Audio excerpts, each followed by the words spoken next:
got the fairy lights set up outside. About to whip up a meal right now. I'm starving. It's super windy outside, so I don't want to cook outside. So I'm just gonna cook right here. Open this. Hopefully the vent will vent it out. Yeah, let's see what we got. Oh, I got some cold brew for tomorrow. Alright. We got a pound of beef. I'm super excited to eat. And yeah, that's about it. Also got some kimchi. I got my jackery there. And got some rice in here I'm gonna eat it with. So yeah, super excited. Oh, jackie. Alright y'all, the food is looking really good. I'm super excited to eat.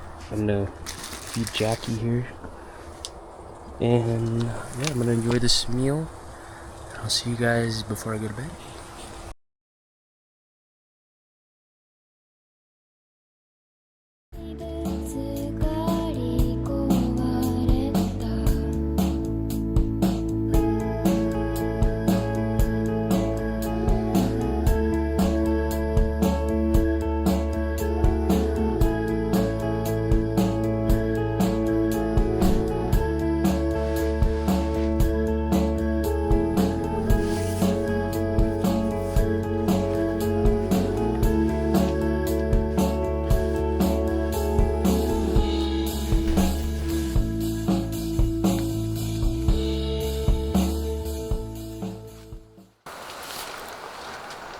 There's no fire allowed, so we're drinking cold coffee this morning.